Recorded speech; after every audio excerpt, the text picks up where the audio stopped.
चलते हैं पश्चिम बंगाल, जहां सीएम योगी आदित्यनाथ जनसभा को संबोधित कर रहे हैं।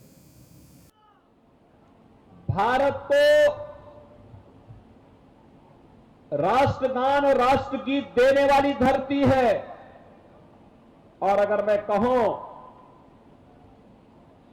महर्षि अरविंद ने देश की आजादी के लिए लड़ते हुए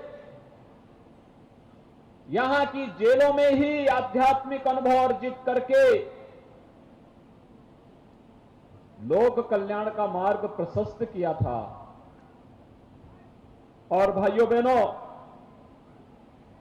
ये वही धरती है जिसने आध्यात्मिक गुरुओं को, वैज्ञानिकों को, सांस्कृतिक और आध्यात्मिक चेतना को आगे बढ़ाते हुए तमाम वीर वीरांगनाओं को भी जन्म दिया। लेकिन आज जब बंगाल की हम बात करते हैं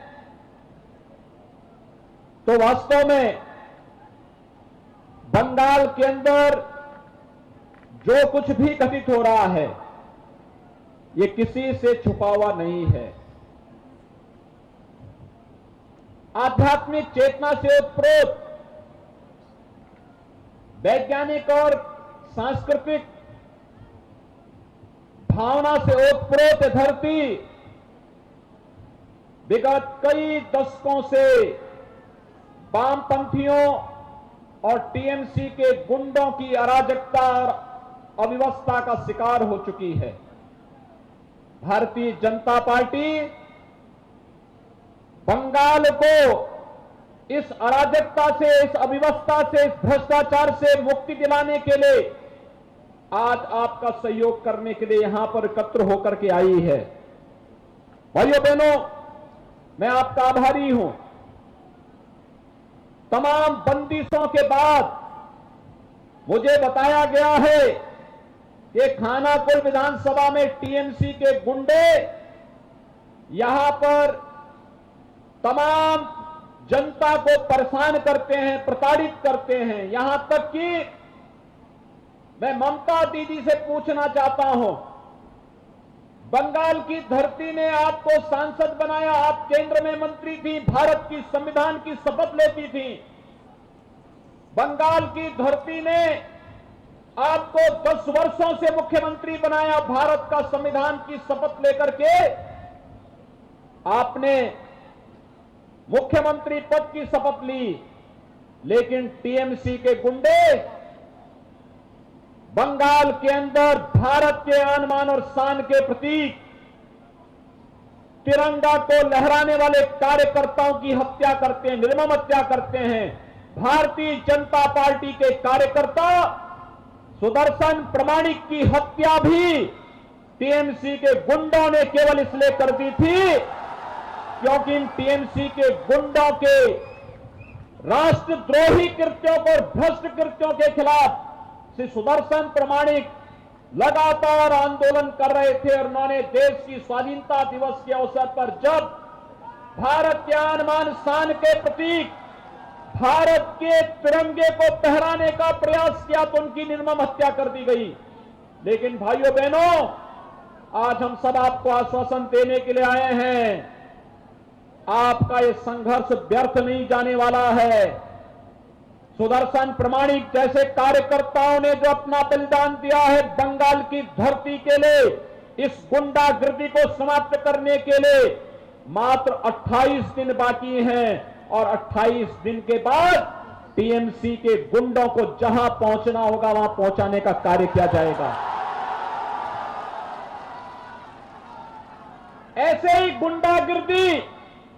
ऐसे ही गुंडागिर्दी आज से 4 वर्ष पहले उत्तर प्रदेश में भी कुछ लोग करते थे। लेकिन आज उन गुंडों का पता ही नहीं लगा कहां चले गए, गायब। बहुत सारे लोग जेल में चले गए, बहुत सारे लोग यमलोक चले गए और बहुत सारे लोगों को दूसरे लोगों की यात्रा पे भेज दिया गया है। जो लोग भारत की स्वाधीनता के लिए संकट बने हुए हैं, जो लोग गरीबों का, व्यापारियों का, निर्दोष किसानों का शोषण कर रहे हैं। कानून के दायरे में लाकर के भारतीय जनता पार्टी की सरकार बंगाल के अंदर बंगाल के नागरिकों के साथ खड़े होकर के ऐसे गुंडों के खिलाफ कार्रवाई करने का कार्य करेगी। और यही आश्वासन देने के लिए आज मैं आपके बीच में यहां पर उपस्थित हुआ हूं।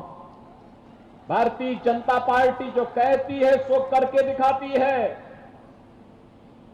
भाइयों बहनों, आपने 30 वर्ष वाम दलों को दिया, आपने उससे पहले 30 वर्ष कांग्रेस को दिया, आपने 10 वर्ष ममता दीदी को दिया, लेकिन उन्होंने बंगाल को क्या दिया? गरीबी, अराजकता, अव्यवस्था, भ्रष्टाचार, गुंडागिर्दी, तुष्टीकरण।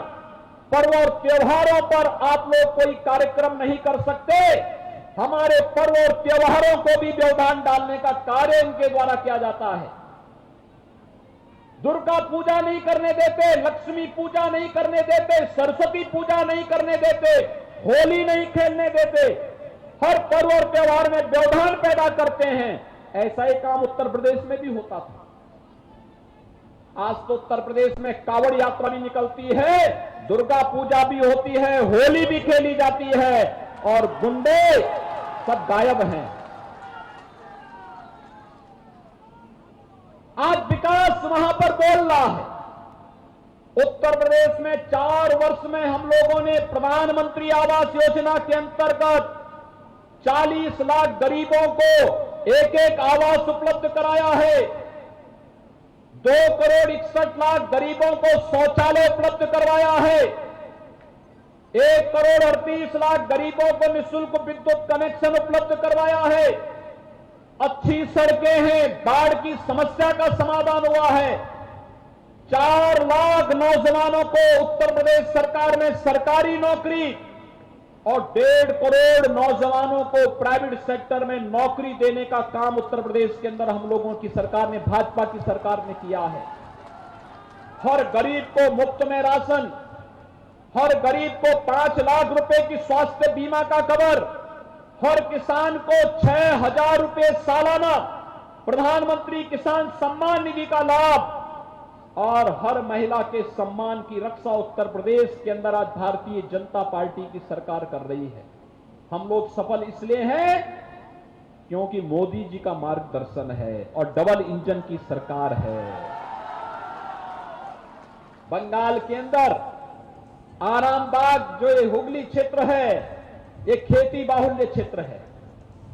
यहां का किसान पिछले 10 वर्षों में हजारों किसानों ने आत्महत्या की है, लेकिन दीदी यहां पर प्रधानमंत्री किसान सम्मान निधि का लाभ नहीं देना चाहती किसानों को। दीदी की सहानुभूति किसानों के साथ नहीं है। दीदी की सहानुभूति युवाओं के साथ नहीं है। दीदी की सहानुभूति तो आप महिलाओं के साथ भी नहीं है। दीदी की सहानुभूति केवल और केवल गुंडों के साथ में है, टीएमसी के गुंडों के साथ में है। और टीएमसी के गुंडे कान खोल करके सुन लें कि उनके दिन अब समाप्त हो गए हैं। अब उनकी गुंडागिर्दी नहीं चलने वाली है। 2 मई को जैसे ही काउंटिंग होगी, चुन चुन करके टीएमसी के गुंडों को जो अराजकता फैला रहे हैं, निर्दोष कार्यकर्ताओं को मार रहे हैं, भारतीय जनता पार्टी के 130 से अधिक कार्यकर्ताओं की निर्मम हत्या हुई है और इन कार्यकर्ताओं की निर्मम हत्या करने वाले इन गुंडों के खिलाफ ऐसी कार्रवाई होगी कि इनकी आने वाली कई पीढ़ियां गुंडागिर्दी करना भूल जाएंगी। पीढ़ियां भूल जाएंगी गुंडागिर्दी कैसे होती है। और यही कहने के लिए आज मैं आपके बीच आया हूं कि यहां पर ममता दीदी की रुचि विकास में नहीं है और न उनकी सहानुभूति यहां की महिलाओं के साथ, यहां के युवाओं के साथ, यहां के किसानों के साथ में है। उनकी सहानुभूति तो केवल और केवल गुंडागिर्दी करने वाले भ्रष्टाचारी तत्वों के साथ में है। और यही कारण है कि ममता दीदी आज विरोध की उस हद की सीमा को लांघ जा रही है जो सामान्य राजनीतिक व्यवस्था में जिसकी कोई कल्पना भी नहीं करता है। आज वह किस रूप में विरोध कर रही है, यह तो पहले तो भाजपा का ही विरोध करती थी, अब तो ममता दीदी विरोध करते करते भगवान राम का भी विरोध करने लग गई है। भाइयों बहनों, मैंने आपसे कहा ना, भाजपा जो कहती है सो करके दिखा देती है। भाजपा ने लोकसभा चुनाव में कहा था कि कश्मीर में धारा 300 आर्टिकल 370 हटाएंगे, हटा दिया ना कश्मीर में धारा 370। ये कश्मीर में आर्टिकल 370 हटाने का मतलब बंगाल के ही सपूत डॉक्टर श्यामा प्रसाद मुखर्जी के सपने को साकार करने का है। बंगाल की धरती में डॉक्टर श्यामा प्रसाद मुखर्जी पैदा हुए थे और श्यामा प्रसाद मुखर्जी ने कहा था, एक देश में दो प्रधान, दो निशान, दो विधान नहीं चलेंगे। और मुखर्जी जी के उस सपने को साकार किया है प्रधानमंत्री मोदी जी ने और गृह मंत्री अमित शाह जी ने। आज कश्मीर में आराम बाग और खाना कुल से जुड़े हुए कार्यकर्ता, कोई युवा कार्यकर्ता चाहे कि मुझे जम्मू कश्मीर के अंदर भी एक मकान बनाना है, वह जाकर के वहां पर जमीन खरीद करके मकान बना सकता है, कोई आपको रोक नहीं सकता है। मोदी जी ने अधिकार आपको भी दे दिया है, कांग्रेस ने आपका अधिकार ले लिया था, लेकिन मोदी जी ने अधिकार आपको फिर से दे दिया है। आज कश्मीर में धारा 370 समाप्त हुई, आतंकवाद पूरी तरह समाप्त हुआ, कश्मीर विकास के पथ पर अग्रसर हुआ। और यही कार्य अयोध्या में भी हुआ। हम लोग कहते थे ना पहले कि रामलला हम आएंगे, मंदिर वहीं बनाएंगे। लोग कहते थे कि मंदिर कब बनेगा। अब तो अयोध्या में 5 अगस्त 2020 को प्रधानमंत्री मोदी जी ने अयोध्या में भगवान राम के भव्य मंदिर के निर्माण का शुभारंभ भी कर दिया है। अयोध्या में भगवान राम का भव्य मंदिर के निर्माण का कार्य हो रहा है। मंदिर अयोध्या में बन रहा है, देश की आस्था का सम्मान हुआ है, लेकिन ममता दीदी को कष्ट बंगाल में हो रहा है। अयोध्या में मंदिर बनना चाहिए था कि नहीं बनना चाहिए था? आप सभी समर्थन में हैं। अयोध्या में मंदिर का निर्माण होना चाहिए ना। मोदी जी अच्छा काम किए हैं ना, तो फिर दीदी को क्यों बुरा लग रहा है? क्यों बुरा लग रहा है?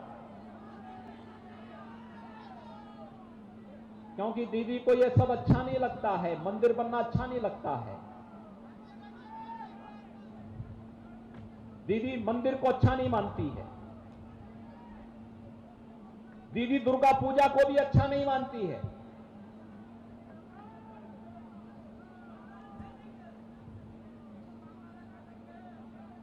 और इसलिए भाइयों बहनों, मैं आप सबसे अनुरोध करना चाहूंगा,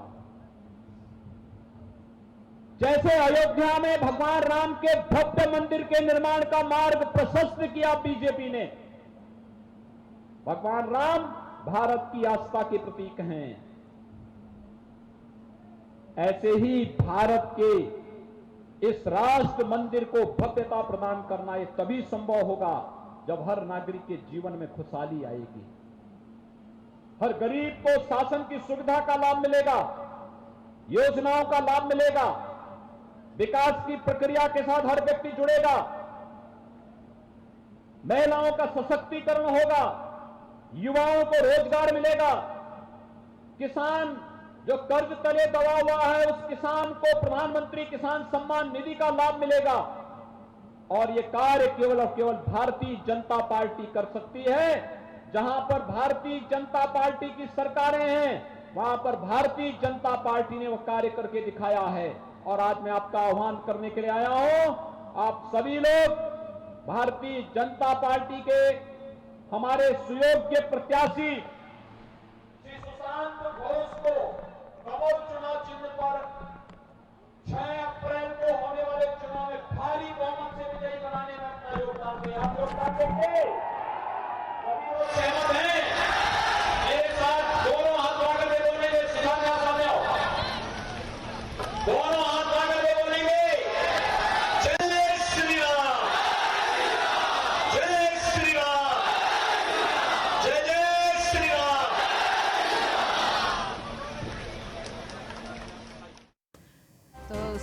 आदित्यनाथ को आप सुन रहे थे, जनसभा को संबोधित कर रहे थे, जहां उन्होंने टीएमसी पर जमकर हमला बोला और साथ ही कहा उन्होंने कि टीएमसी के गुंडे आगे बढ़ रहे हैं और उनको रोकने के लिए बीजेपी को मौका देना बेहद जरूरी। टीएमसी के गुंडे लोगों को प्रताड़ित करते हैं, ऐसे में कार्यकर्ताओं का संघर्ष व्यर्थ नहीं जाता। तो अब बीजेपी कार्यकर्ताओं को लेकर उन्होंने ये बात कही है, जहां उन्होंने कहा कि चुनाव में बीजेपी को चुने, मतदान बीजेपी के लिए करें ताकि जो भ्रष्टाचार है, जो अपराध है, वो कम हो सके। और साथ ही उन्होंने जम्मू में जो जमीन ली गई है, जो ली जा रही है धारा 370 को हटाते हुए जो बड़ा कानून बनाया गया उसको लेते हुए ये बात रखी।